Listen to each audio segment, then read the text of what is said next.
Hello and welcome to BBC World News. The Italian Prime Minister has condemned a drive-by shooting attack on African immigrants that left 6 people injured.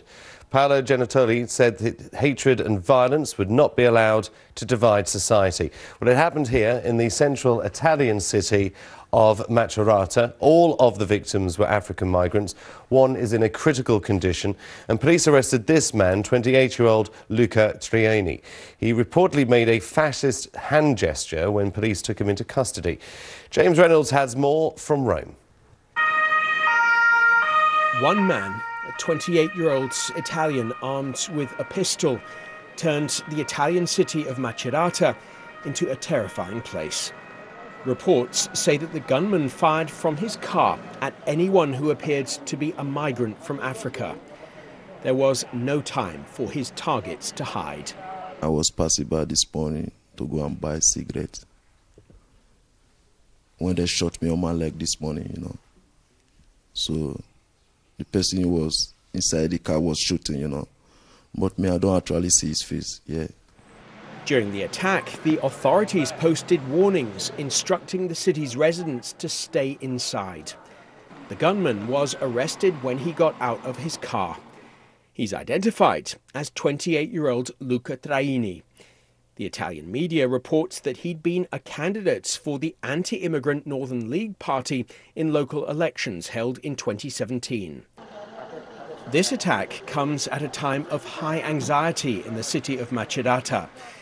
Earlier in the week, the dismembered body of a young Italian woman was found. A Nigerian migrant was arrested in connection with her death. Now, migrants have been injured in this drive-by shooting. The country now heads into next month's general election with all this on its mind. James Reynolds, BBC News, Rome. Well, Dr. Andrea Mamoni has written a book on neo-fascism in France and Italy. I asked him earlier if this incident actually gives us insight into a wider problem across Europe. It's a wider European, if not Western, problem. This idea of an immigrant influx coming and changing our traditional lifestyles, the tradition of Europe or the West at large. Even in the US, we are seeing this with some of the Trump supporters. Naturally, this is the act of a single man. Probably was not perfectly mentally good. I'm sure about this. I don't think that there are links, official links with parties in this case.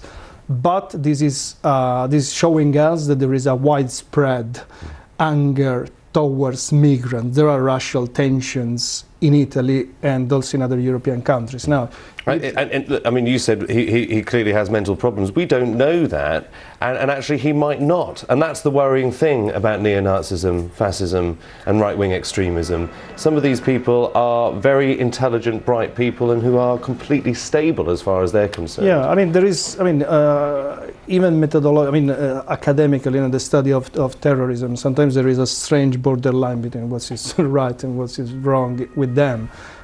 Certainly they are strongly ideologically motivated. This guy was strongly ideologically motivated because he did a fascist salute. He had an Italian flag. So, you know, symbolically he wanted to show something. He wanted to show the defense of Italy from a foreign influence. In this case, these black immigrants, refugees, coming, because I mean in Italy there are many. Sorry to interrupt, we are seeing a rise in the far right. We're being told by the police in the United Kingdom, we've been told by police forces and intelligence agencies across Europe that there is a worrying trend. Recruitment is up.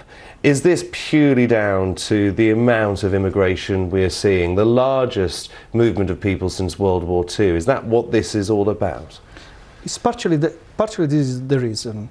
And also in some countries, some of the medias are really playing a lot on this threat coming from these people from Africa, from Middle East and so on. What I can see is like in a number of Western areas of the globe, there is also a legitimization of such rhetoric, a legitimization which sometimes is coming directly from the mainstream are doing this. And I think that, you know, some of these people feel legitimized. by the fact that mainstream media, mainstream politicians at times talk about this. And this is actually sending a message to a wider public, which is that some of these themes are justified. And I think that this is a way for the far right, the most extreme fringes, to attract people.